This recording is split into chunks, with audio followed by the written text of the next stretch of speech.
The billionaire's name was Arthur Blackwell, a man whose signature could move markets and whose decisions shaped skylines.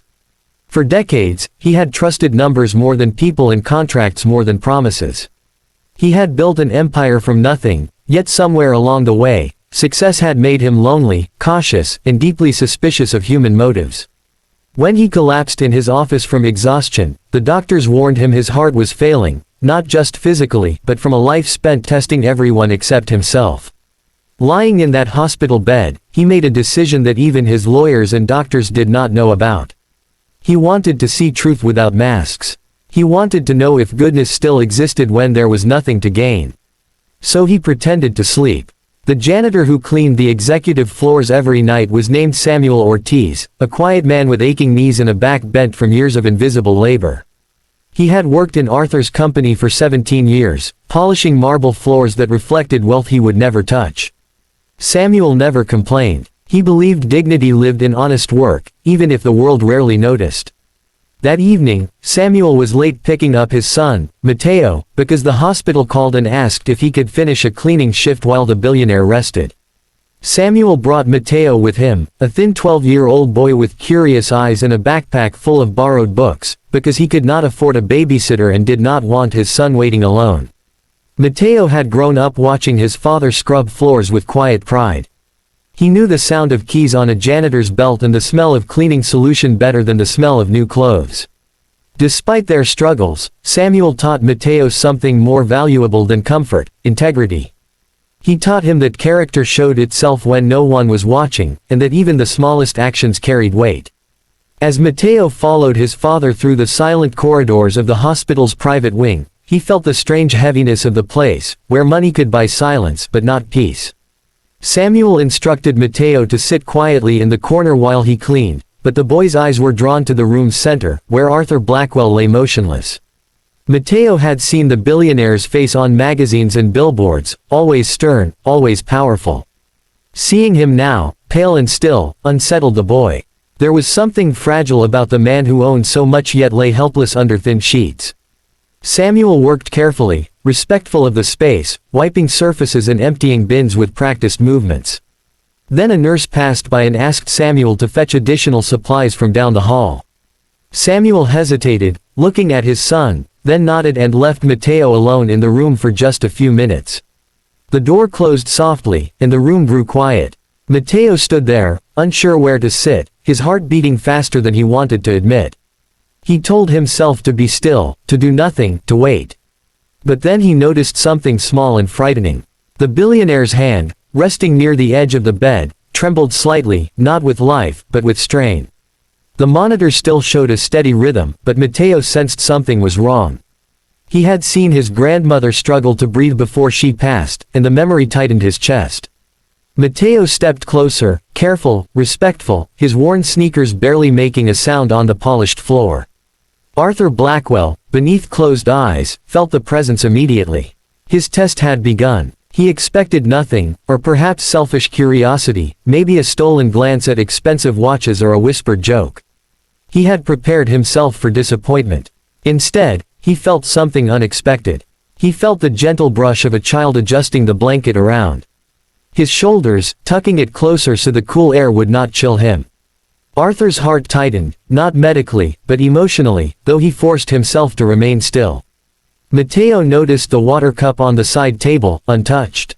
He remembered hospital visits where dehydration made everything worse. He hesitated, knowing he was not supposed to touch anything, knowing his father could get in trouble. The weight of fear pressed on him, fear of consequences, fear of doing wrong. But another weight pressed harder, the quiet voice his father had built inside him over years of example. Mateo lifted the cup carefully, dipped the straw closer to Arthur's lips, and gently moistened them, not forcing, just offering comfort. He wiped a bead of sweat from the man's temple with a tissue, his movements slow and careful, like he was tending to someone he loved. Arthur felt it all: the kindness, the caution, the complete absence of greed. The boy did not check pockets or glance at valuables. He did not look for cameras.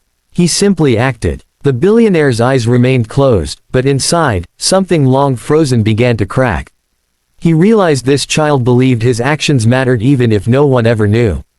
That realization shook him more than any financial loss ever had. Matteo then noticed the man's breathing seemed shallow. Panic fluttered in his chest, but he remembered his father's lessons about staying calm. He stepped to the door, cracked it open, and waved discreetly at a passing nurse without shouting, without drama, explaining softly that something did not feel right. He did not exaggerate. He did not seek attention. He just asked for help. The nurse checked the monitors, adjusted the oxygen slightly, and nodded with quiet appreciation before leaving again. Matteo returned to the bedside, standing guard like a small, determined soldier. When Samuel returned, breathless from rushing, he froze at the sight of his son so close to the billionaire. Fear flashed across his face, the fear of losing his job, of punishment for crossing invisible lines.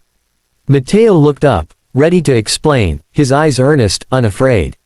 Samuel listened, then placed a hand on his son's shoulder, pride battling anxiety inside him. He did not scold Matteo. He simply stood beside him, both of them silent, both of them doing what they believed was right. Arthur Blackwell could not pretend any longer. Tears slipped from the corners of his closed eyes, unnoticed by the two figures at his side. In that moment, he understood something he had missed his entire life. Power meant nothing without compassion. Wealth meant nothing without humanity. He opened his eyes slowly, meeting Matteo's startled gaze. The boy stepped back, worried he had done something wrong. Samuel's heart dropped into his stomach. Arthur spoke calmly, thanking them, his voice rough with emotion. He asked Matteo why he had helped.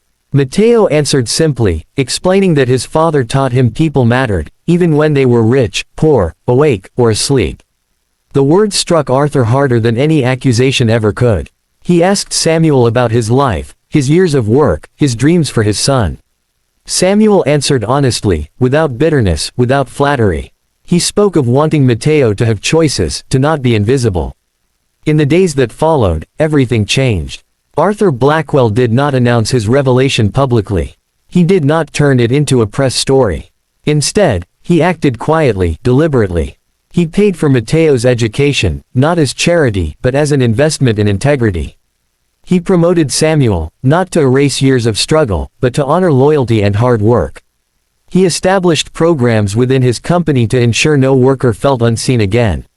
But most importantly, Arthur changed himself. He listened more. He tested less. He trusted that goodness, though rare, was real.